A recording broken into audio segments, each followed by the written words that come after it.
Hey everyone, thanks for joining us on Big Talk with Emily. I'm super excited for this first episode or this first segment, and I'm super excited to get the chance to talk to Ghost about kind of the upcoming season and what we have in store.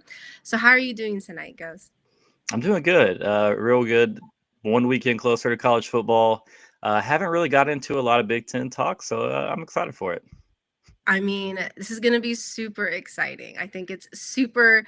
I mean, I always think it's an entertaining conference. I did before Oregon was even a part of it. So I think we have a lot of good stuff to talk about.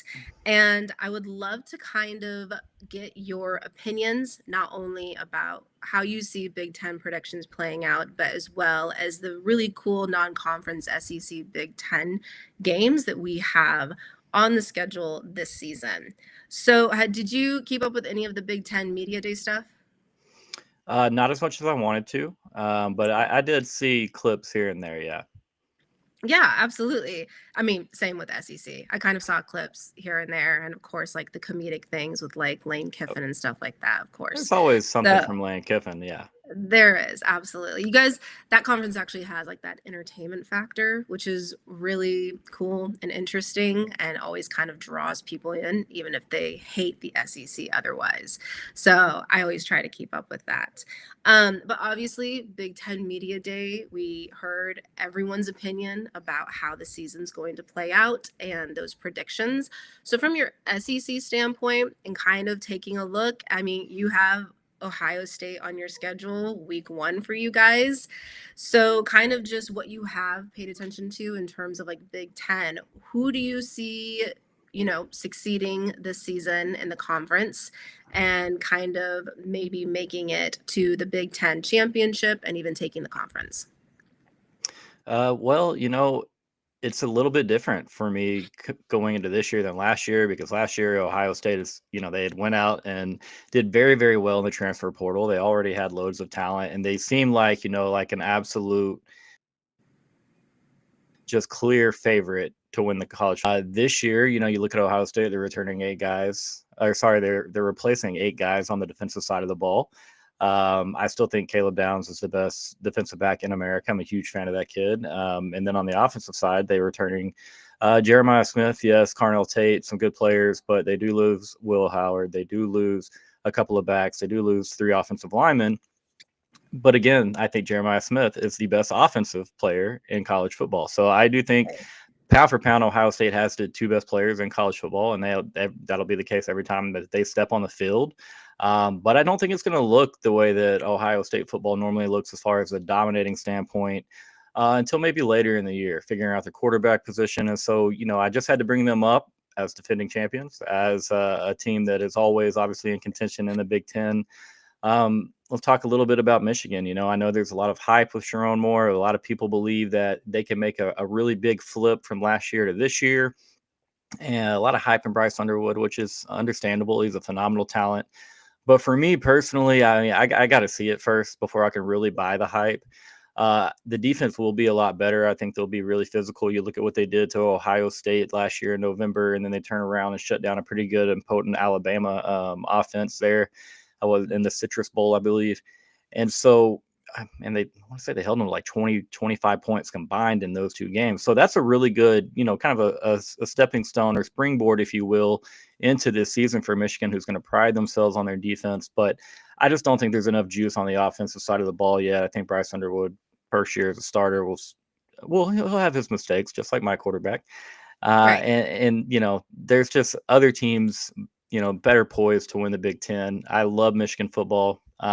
But again, I don't think the schedule sets up super well for like a surprise run or anything of that nature. Michigan owns Bama. There we go. I don't remember what I tweeted when that game started, but I just know it was like 14-0 Michigan in the first like 2 minutes. Or was that the ReliaQuest Bowl? I can't even remember. Help me out, John. But yeah, I mean, Michigan, you think Big Ten, you got to bring up Michigan and Ohio State first, with all due respect Yeah, to the newcomers. And of so course. I would be surprised to see Michigan play in a Big Ten title game. Would I be surprised to see them continue their winning streak versus Ohio State? Probably not, because that seems like a mental thing at this point. But let's talk about your Ducks. Obviously, I'm a big Dan Lanning fan. Anywhere Dan Lanning goes, I'll go. A small part of my heart. I think he's that good of a football coach. Anyone that has him around and loses significant talent, from the year before, I think, his ability to offset that loss is greater than some other coaches. But for me, I don't know if Oregon quite has the upside that they did maybe a year ago. Dante Moore is going to be a good player in that offense, but I think he's still going to make his mistakes. I still think compete for the Big Ten championship, absolutely. But I think the loss of Evan Stewart, I hate injuries, man. Yeah, they're Huge Evan brutal. Stewart. It's just unfair, and I raved about that kid You last year. did. Every show we did together. And Yep. to see East do out, it hurts my heart. But more importantly, I think it is going to hurt the Oregon offense a little bit. But they're still going to be a really dang good team. Like I'm not saying that's like, oh, they're going to go 8-4. Like that would have to be a bad year. A lot of things would have to go wrong for them to mess around and go 8-4. But I guess we got to bring up Penn State. Do you? Yep. I'll ask your opinion, but like, my grandfather played at Penn State. It should be like so easy for me to be like, oh yeah, Penn State, the hype, it's real. It's just hard for me to do that. They get gift wrapped a 10-point lead against the Buckeyes last year at home. Can't find the end zone again in that game. They don't win the big games, And Yeah. so it's like, when you look at Ohio State, you look at Michigan, you look at Oregon, I've laid out some concerns and things that I liked about them. But I think I just have a few less concerns initially about Penn State than I do some of these others. But at the end of the day, Drew Allar is, he just has never got it done in the crunch time. And so Right. everybody's flawed. Everybody, I think teams, Michigan is going to be good on defense. I think Oregon is always going to be incredible on offense, and they're loaded with, the two best players in college football. So, like, I think it's going to be a really, really fun conference. That there's no clear front runner to me. I know that everybody loves Penn State, but if I had to pick one, I'd say it. But I think it's really wide open. And personally, of course, I'm as excited to watch the Big Ten as anyone else. Well, that's awesome. Yeah, I think kind of echoing what you mentioned about Penn State, there have been so many people, at least in media, choosing Penn State because on paper it makes the most sense. They have the most Right. experienced team. It makes sense for them to be able to hold their own throughout the season and make it to the championship game again. But it feels like a huge percentage of people just have that doubt. Naturally so. We have seen it, I mean, history just historically with Penn State, especially like in the last decade plus, that they kind of have just not been able to finish the job and get it done. So yeah, it is one of those things where I see like those prediction lists and I see Penn State at the top and I'm like, are they going to though? Because I would have a really hard time betting on that. Like I'd have a really hard time saying like, oh, Penn State's going to win it. And And it's they're just one of those things. talented, Yeah, like they are. They're totally everywhere. Everywhere. I yeah, mean, running back's good. They went out and exactly. improved the wide receiver room. Yep. But they lose Tyler Warren last year. He had 102 catches or 104 catches, whatever it was. The rest of their wide receiving core, they combined for 102 or 104 catches, whatever it Yeah, was. So I mean, that's massive. Massive production they're replacing. But it's the transfer portal era, and I think they did pretty well there. So. absolutely. Uh, So on paper, it totally makes sense. But it's just like you have these conversations with people and they're still giving the edge to Ohio State or to Oregon because it's just we have a hard time putting confidence in Penn State. But we'll see what they do. I was waiting for you to get to that one. I was waiting to hear what your thoughts were on Penn State kind of taking it all because they kind of have the best package right now to do so. They're in the best position to do so, especially with an experienced quarterback. But they always just seem to fall short of actually getting it done. I thought for sure they were beating Notre Dame last year and going to the Yeah, title game. I thought they had the better team. One team, though, if we're talking about teams that actually have a chance to win the conference, and I'm not convinced that they do, but I think they could get to Indy. But Illinois, they have a very favorable schedule they on do. top of returning 17 starters, returning their quarterback with tons of experience. And so they don't really have an Ohio Right. State. They don't. I don't even know. I don't know if I've lumped Penn State in there either, but they just don't have, that skill position talent that those other schools have in the Big Ten, those elite schools. And, they're really challenged to field offensively and score a lot of points. If Illinois is, if they are in a defensive struggle, hey, I love that. They're going to have a great chance.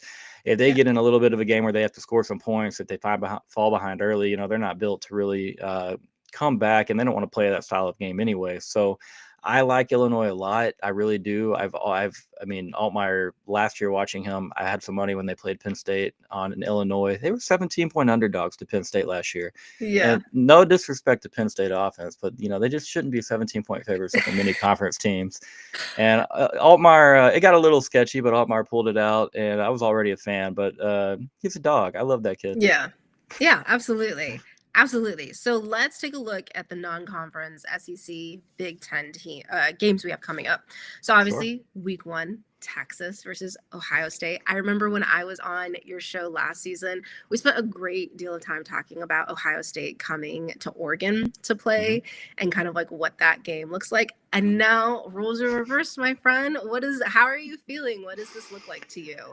I would love for it to end the exact same way that that weekend did in Eugene, Oregon. I feel really good. I'm gonna be honest. I don't want it to come across as arrogant, but when we talk about the things we did earlier with Ohio State replacing all that they are, as well as an offensive coordinator, a defensive coordinator, an offensive line coach, and then Texas under Steve Sarkisian. If you go back to 2022, we were coming off a 5-7 season. We had Alabama week 2. They're favored by 18.5 points, and we played them down to the absolute wire to the end of regulation. And then, 2023, we go into Tuscaloosa after preparing all offseason and win by 10 points, outscoring Alabama team. Buddy John would love to do that with the Dogs this year. I'm rooting for you. I hope it happens, John. Go Dogs.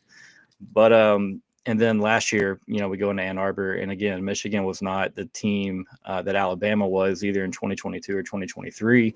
But we won that game in the first half, and so I think combine the factors that we lost in our home state in the Cotton Bowl in the playoffs, in the semifinal of the playoffs last year, in dramatic fashion. I just feel like obviously Ohio State will be plenty motivated. Okay, but I think it's a perfect storm for Texas with all those factors that I mentioned. It'll be a really good, really low scoring game. I've said in a few group chats, so whoever gets the 21st wins, and I'm not even convinced that both teams get the 20. I love you. I love you too, Chris. He's out there. I didn't know you were watching. You've been quiet. But so yeah, I'm 90% confident in Texas going up to Columbus as long as we just don't punt the football away, give turnover after turnover. But our defense, I feel like, will be every bit as good as last year. And so tough test for a new Buckeye quarterback, new coordinator, and all those things. But am I being biased? How do you feel? It absolutely is a tough test. I agree with you for the reasons that you laid out as well. Like OSU has to, they're going in not necessarily with the team that they were last year. And Texas, I feel like this will be huge momentum-wise for you guys going into the season. Now, that might not matter come like mid-October, early November. We might not be feeling that energy as much, but I think this is a really good way for Texas to kind of kick things off in a strong fashion and really, go through the rest of their schedule, having that victory on, the W column and really kind of carrying that to playoffs. So, I'm with you. I will say that whether it's Texas or Ohio State, I don't think we learn a ton about either team in that game. I really don't. Ohio State is going to be really good come late October, early November. I think Texas will be the same. And so however that game plays out, college football is a weird sport. Anything can go down. I like Texas's chances. But if Texas walked out of there with a 31-9 win like they did last year against Michigan, I know that's not – Ohio State has a lot more than that. They have Caleb Downs, Jeremiah Smith, and a slew of young talent. So I won't be writing anyone off, with a loss in that one. Yeah, it's definitely just too early in the season to take that to heart. Like I remember when Oregon went to Ohio State. So they went to Columbus back in like 2022, I think. And one, it was done to where like it was done so early in the season that there wasn't really much to learn from it. And then Oregon went on to lose the very next week. And so it's just like it's too early to really know much of anything about these teams. At this point, we probably Right. know more about Texas, obviously, than we do Ohio State. But regardless, it is like the perfect game for week one. How do you feel about the big noon kickoff? I will be in Columbus. Huh. As long as everything stays the way that it is right now, health wise, I will be in Yeah. Columbus, and I can't wait for one because I don't Yeah. want to be in Columbus with a bunch of Buckeyes who have had all day to tailgate. Just give me the Buckeyes Right. have had a few hours because I've been in Columbus when the Buckeyes have had all day to tailgate, and you're wearing burnt orange and you walk out of there. There's going to be some great people. I've got some Buckeye friends who have been waiting on us to come up for like the last 18 months since all this has been talked about. They've been trying to plan things out that whole time. And I'm like, just wait, just wait, just wait. And sure enough, it snuck up. It's here already. Yeah. I think the Horseshoe is as cool a venue as there is in college football. And so I'm excited to be there. But that game needs to be played at night. The big noon Yeah. kickoff, I feel bad for Ohio State fans. Maybe they love it. Maybe I'm speaking on behalf of them and they're just like, shut up. But I think I saw their biggest three games this year Oregon, Yeah. Texas, and I guess Michigan. Or no, Penn State. Penn State. All Yeah. all 11 o'clock kickoffs. I Yeah. Like all mean, their big games are big noon kickoffs. And all I ever see is people complaining about that. So I just figured I had to ask you because I was curious if you had strong opinions on that. Um, uh, but after Texas and Ohio State, week two, we see Michigan and OU. What are your feelings on OU without allowing your rivalry to fog your lenses too much? What are your views on how OU is going to do this season? well, KRJ will tell you I think Brent Venables is as good of a guy as you're going to find in college football. I really do. Obviously, a brilliant defensive mind, and this and I know we throw this term around a lot in college football, but this needs to be treated like a Super Bowl by Oklahoma. It really Right. does. This is not a game that Brent Venables can lose and expect that his tenure. I mean, there would just be so much noise because you're going to turn around, you're going to deal with conference play just a couple weeks later, and Yeah. so I think it's going to be a rabid atmosphere from the Sooners because they love Brent Venables. This has been a guy that's been Sooner through and through for multiple decades, and that is what I was going to sit there and say right there, KRJ. You saw what he did last year with Jalen Milroe. Who I love Jalen Milroe, but is not as far as a passer as a lot of people thought he would be at the point. Point is Bryce Underwood's going to be a hell of a passer too, but at this point, it's going to be a lot. He's going to see all types of Yeah. looks. He can see a lot of elite talent. I absolutely believe that OU's front seven is going to be the best front seven that Texas sees this year. I'm not going to call them better than Texas's KRJ. I think it's really close, but I think that Michigan's going to be in a world of trouble if they can't find a way to move the football early in that game, because I know that Travis Arbuckle, John Mateer, and the Sooners, you give so much time, all this time in the offseason to scheme and develop Yeah. against the defense, because Oklahoma's going to have a new offense. This is going to be new. That Michigan has zero film on this. They're going to have some of what Arbuckle likes to do, yeah, but they're not going to have all the sets and what their Arbuckle and Mateer is doing with this Sooner talent around him. And so I give Oklahoma a big advantage early early on. Maybe as we get closer to that, that'll change. But from what I've seen so far, I think the OU defense shows up in that one. If I had to pick right now, I think Oklahoma wins that one from anywhere between 7-10. Interesting. I love it. Love the prediction. And then week three, we have Wisconsin at Alabama. See, that's fun, and I like what That's fun. Wisconsin's doing offensively, but it's just there's They have just a so much brutal schedule talent. this season. They do. They might have the hardest schedule. I haven't obviously taken a look at everyone's, but they might have one of the hardest, if not the hardest schedules in college football this season. I love me some Big Ten football, and Coach Hayes, shout out for you being here, my man. Hope we can get you on the channel soon, talking some X's and O's and Georgia Bulldog football.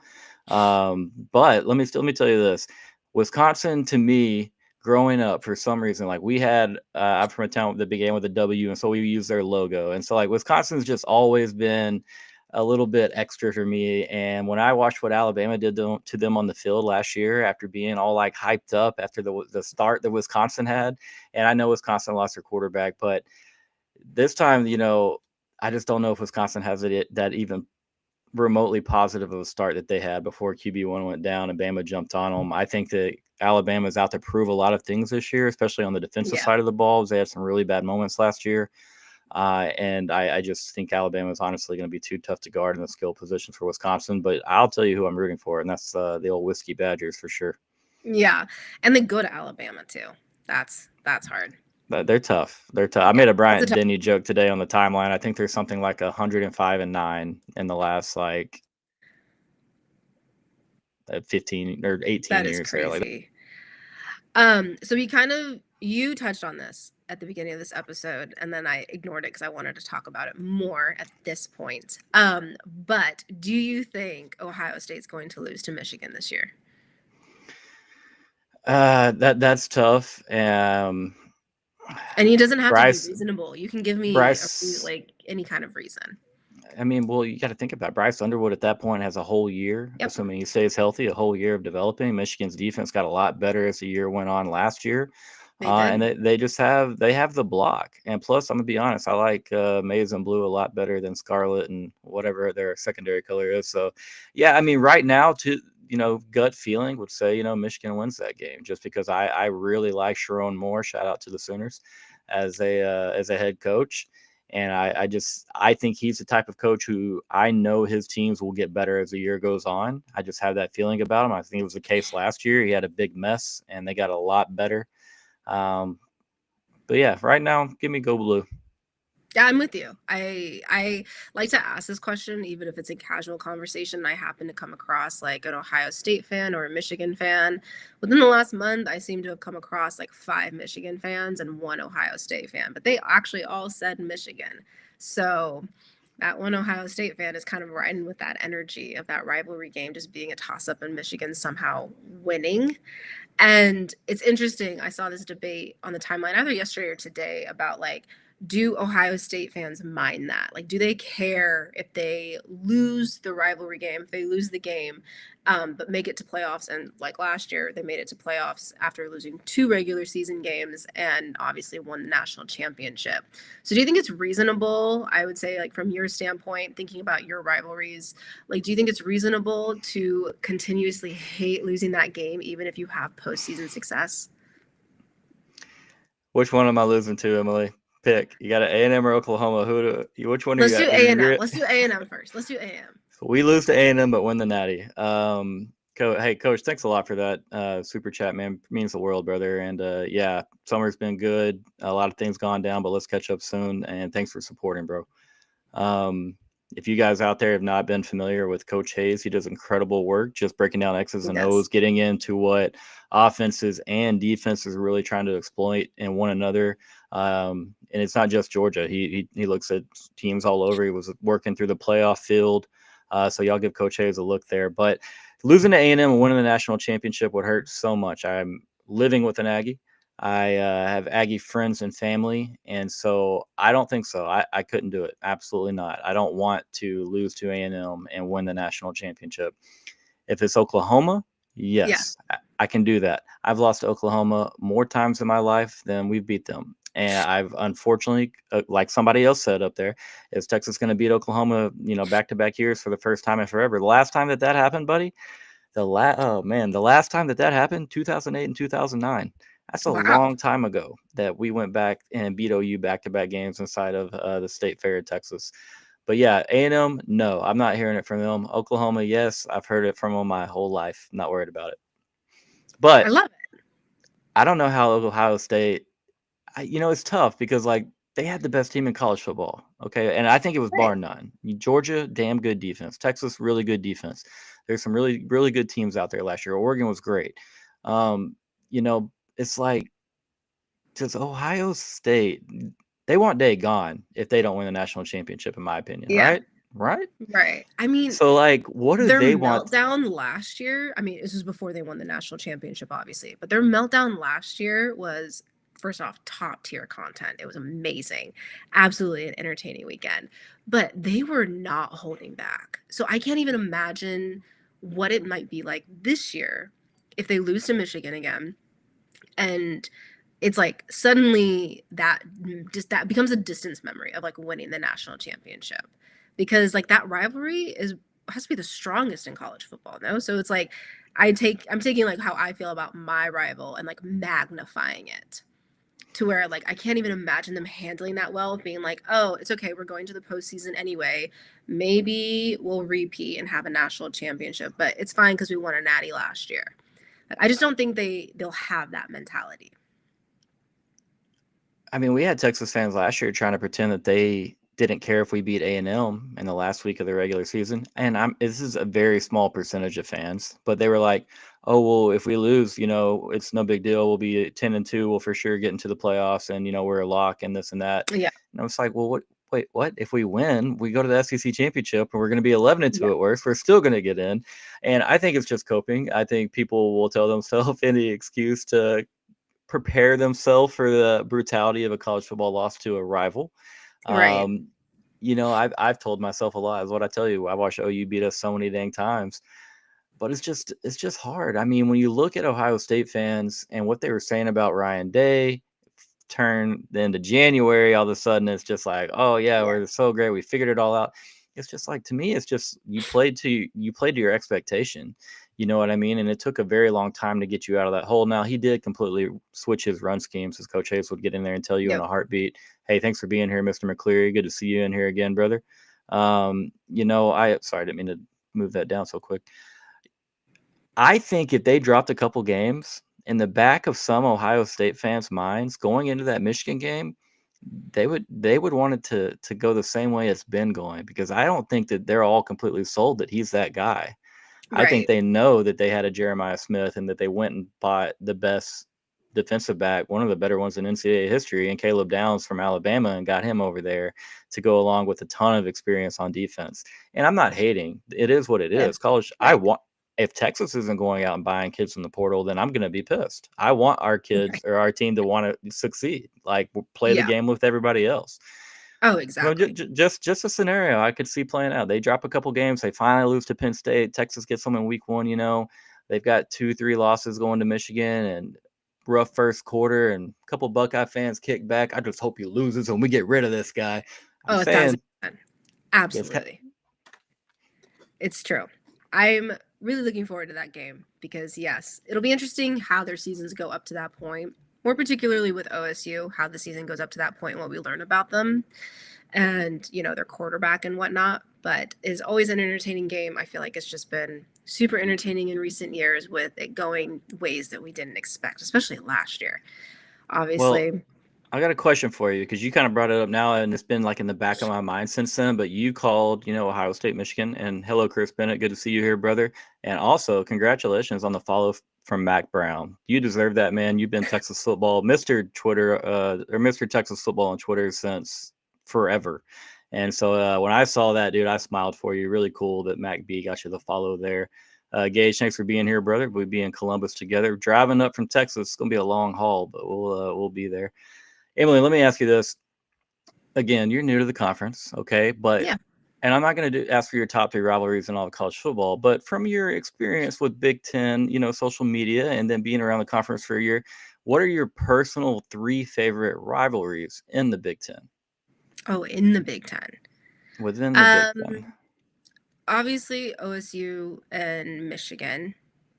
Is it bad if I say my own? Because I do love my own rivalry of Oregon and No, Washington. I mean, I hate them. no, Don't no. get I that think it's confused. fantastic. No, But I do love it because it's what makes college football so great. And I know it's not one of like the bigger ones, but in the total landscape of college football, I mean, it's not one of the bigger ones, but I do love my own rivalry. So yeah, Washington and Oregon, Ohio State, Michigan, and I like the.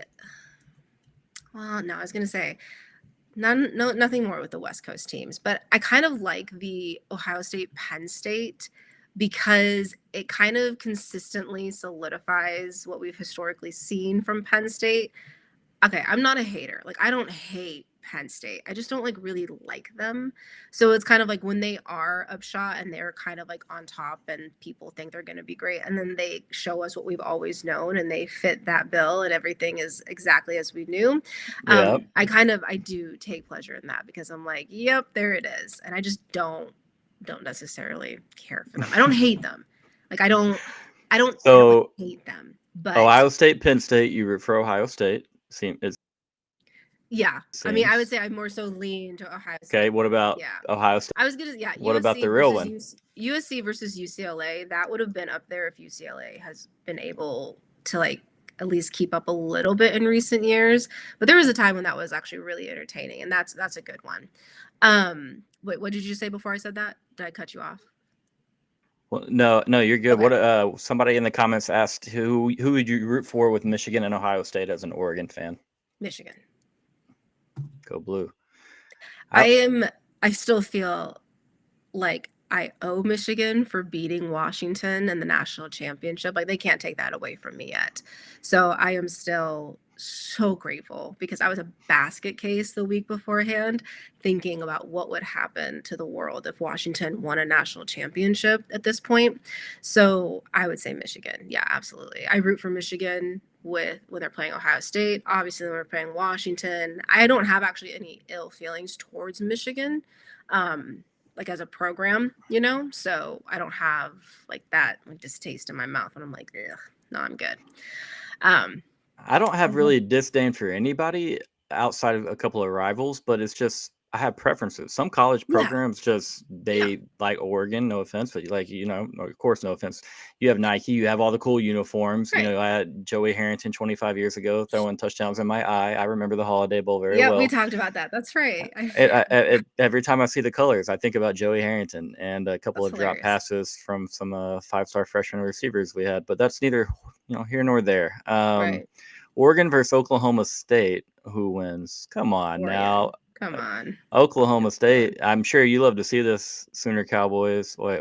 That's odd. Sooner Cowboys. So you root for both of them. I love Mike Gundy, so I don't want you to think I'm hating, but man, I don't expect the Pokes to be very good this year. I partially wish that Gundy would have just kind of at some point in the past moved on and found him a spot at one of these big schools and one of the the new super conferences, if you will, because I think Gundy is one of the best coaches of all time.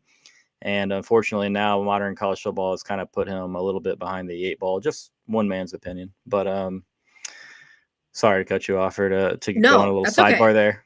No, it's totally cool. But yeah, so we have preferences. Yeah. Someone said DeCorey and Moore's name in the chat. That hurts. I guess it's fair. It's a Big Ten show. It is. It's the Big Ten show. But yeah, so we have like program preferences. So Michigan, like I don't have like unless Oregon's playing Michigan, I don't necessarily have like any ill feelings towards Michigan. Still grateful for what they did 2 years ago. So I do have one more question for you before I will let you go. And you don't have to get into it because I know we're not necessarily doing predictions, but I just want to know, in your opinion, who sits in the top 3 in the SEC? At year's end? Yep. Or who do okay. Yep. Okay. Yep. At year's end, the SEC is going to be Texas, Alabama, and South Carolina. I think South Carolina has actually added some portal linebackers that I'm a really big fans of to go along with Lenore Sellers. I think he's a matchup nightmare. I really, really do. It's going to sound I'm going to ruin one of my predictions, but I kind of have South Carolina going into LSU and winning early there in conference play. And if they do that, then I'll start to really feel good about this prediction. But everybody is just talking about LSU. Nobody really knows what to expect. Some people just know they'll be great. And their run defense has been so bad last year. The way that game ended for South Carolina, I'm not sure if you remember, but a little bit of controversy with the Zebras on a few calls, and then South Carolina by a hair missing a field goal as time expired would have sent the game to overtime. Fantastic college football game. But yeah, I think Texas and Alabama carry by their front sevens. I like Georgia and Kirby Smart a lot. He's again one of my favorite minds in college football. Georgia's schedule is just so tough. It really, really is. I think Austin Simmons from Ole Miss is going to be good. You said don't get into it. Here we are getting I know. into Here it. we are again. I mean, I Yeah. love it. I wasn't trying to rob you of any content. Oh, or no, you're to actually good. talk about this on yours, but No, I I'll want go to know. all I want to day. hear it. If it's not South Carolina, then it'll be Georgia, in my opinion. I'm not a believer and a buyer into what LSU is done on the defensive side of the ball. I think they made good portal ads, but man, they couldn't tackle anyone in a phone booth last year. So it's really hard for me to just see them making that biggest step to go win the SEC. And hey, I have questions about all these teams, though. That's the fun part. Just like at the top of the Big Ten, Alabama quarterback play, is it going to be competent? Texas, is Arch Manning what people think he's going to be? And can the offensive line protect him? Georgia has Gunnar Stockton, a former 5-star that no one's really talking about, which is kind of scary. Georgia and Kirby have a quarterback that nobody really is hyping up. And he already stuck it in my eye last year in the SEC title game, just ran through us in that one. And so it's fun. I'm already nervous. I'm sweating a little bit just thinking about all these big time matchups, not just with my conference or your conference, but just across the board. It's almost here. It is almost here. What was it last year with the Texas and Georgia? Did you have to bark? Was that like the original bet? Yeah. I'm going to preface this conversation with I did get vengeance, but John definitely. And see, I should have known. I thought I was feeling pretty good about Texas and Georgia after we beat Oklahoma, and I watched them play Mississippi State. I watched them lose to Alabama a couple weeks earlier, and then he comes on the show for the very first time Monday night before we play, and he was like, "Hey, you want to make a bet?" And that's when I knew right then. I was like, "Wait a minute, I think I know my team really, really well. I don't know Georgia maybe quite as well as John does." And so, I had to bark. I had to call the dogs, as they say, and I did pretty bad, but I did try hard. So. Well, that's good. A for effort, right? You tried hard. Effort. You did it. Yeah. So. And you followed through, which is, impressive. Well, now that you're mentioning it. Wait, what? I feel like you should bring up another wager that has been made on this channel. Oh, the subscriptions. Some. Is that what you're talking about? Yes. Yeah, the subscriptions. Yeah. If you reach, what is it? If the channel reaches 1,500 by... Yeah, by the 23rd. So 23rd. So week 1. 0. Yep. The Step Brothers singing in the car scene will be reenacted by you, me, and Savannah. And who else? Who's the fourth? It's NBA Horn Boys, a student. Okay. And so, and for those in here, I'm just going on record. For those in here, if I have to do this, I already called the part of the daughter. I don't care what Savannah says. I don't care what you say. I already called the person who's contributing the least in the scene, because I went back and rewatched it. It's been several years since I watched the movie. I went back and rewatched the scene. So I called dibs on the daughter. I'm rocking Derek. I'm going full out. You really go all in with these wagers, man. I respect it, honestly. Like you do. You're like, yeah, I'm gonna bark, and you do it on a live show.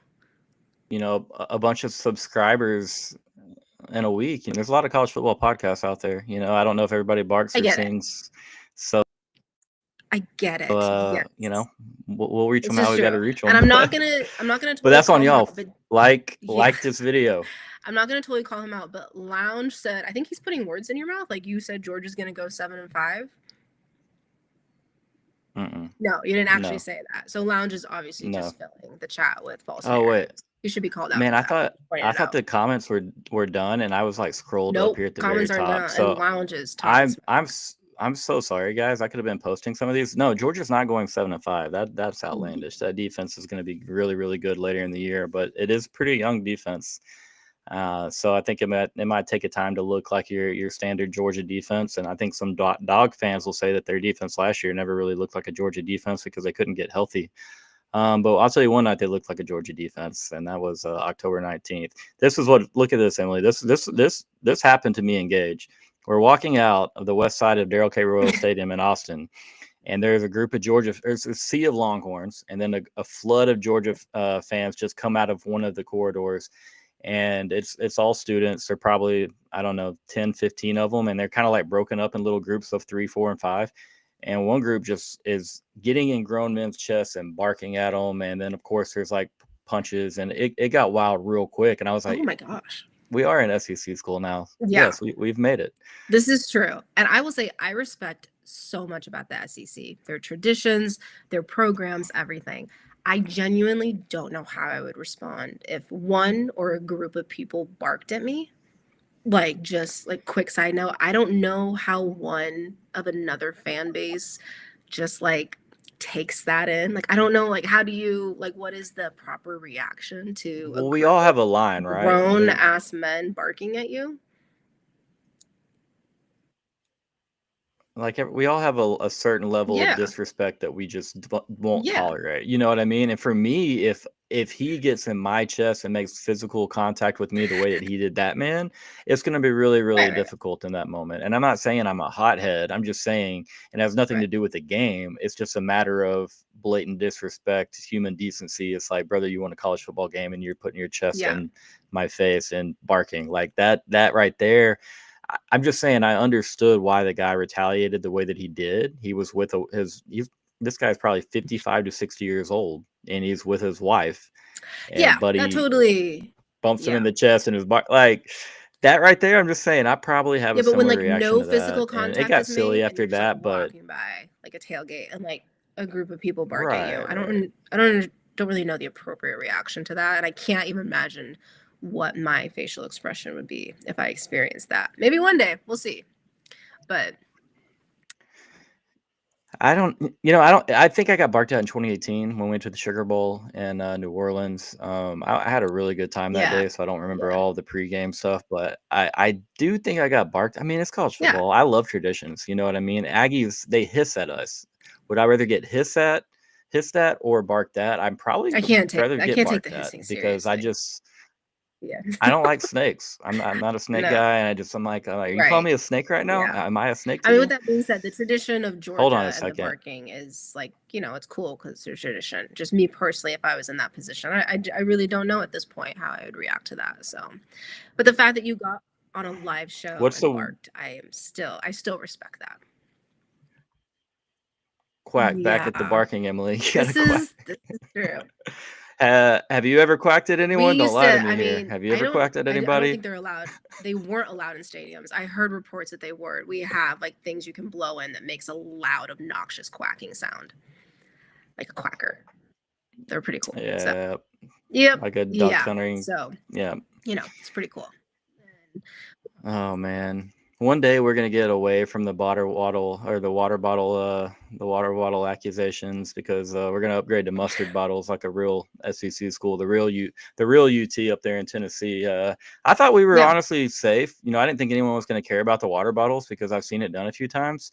And then I opened the Well, app yeah. and I was like, holy No, hell, the people people are cared. mad. I mean, I get it. Right. I didn't like it, but I just thought from an SEC fan base standpoint, people would be like, hey, maybe they fit in a little No. bit. Yeah, they didn't take it that Not the way. case.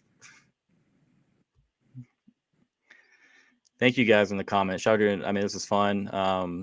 Sharing the video, liking it, subscribing. I really appreciate the support, guys. I hope y'all like what we're trying to do here. Emily is going to absolutely rock this whole Big Ten segment. I think that she's perfect for it. Lounge Dog, Cowbells. No.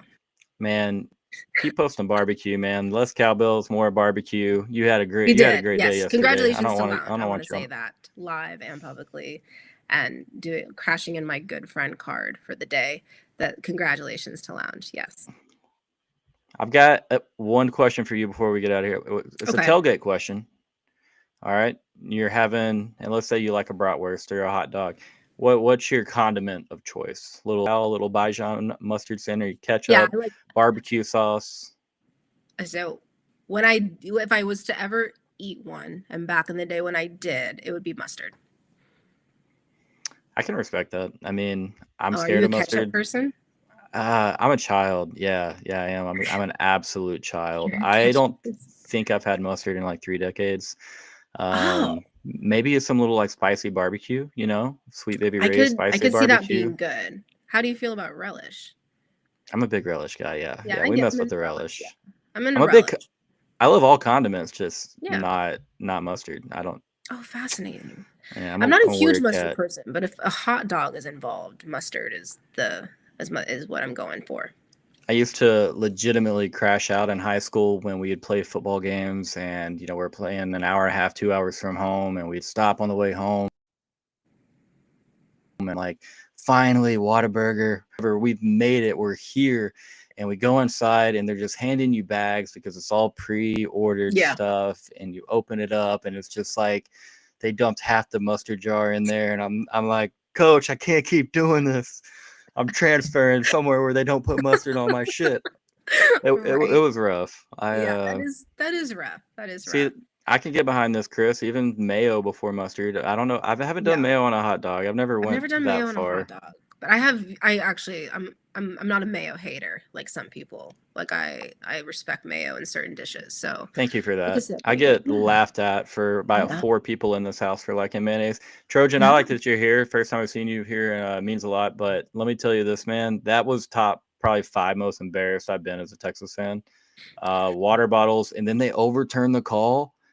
So now everybody on Twitter gets to be right. Oh, they're going to cater to Texas, and I got to read that crap for a whole year before we play Georgia again.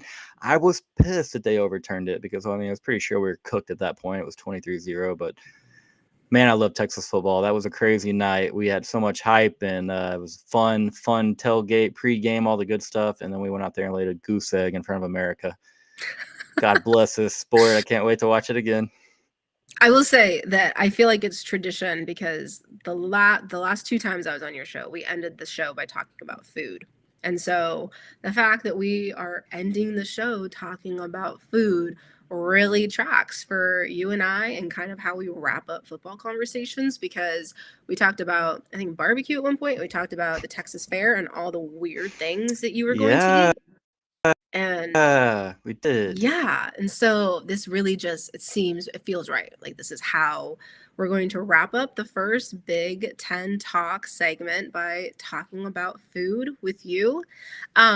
But I do want to thank you for coming on and talking a little Big Ten with me and kind of just kicking this segment off. I think this is going to be super fun. It's going to be super interesting as the season carries on and we get to unpack all these Big Ten games and the conference in general with all these cool Big Ten fans and media. I was an honor to be here. Can always say when you make it big time, you had me on first. Before, so really though, there's no one better suited to do it, and honored to be here. Can't wait to see what you cook up for it. And again, thanks to all you guys because y'all make it what it Yes. is. Thank you guys for tuning in and joining us. And the comments are always super fun and entertaining. So I really appreciate that. But we will be back next Sunday, same time, at least for next week, talking and breaking down some more Big Ten and Michigan, talking about Michigan with Michelle. So I'm super excited for that.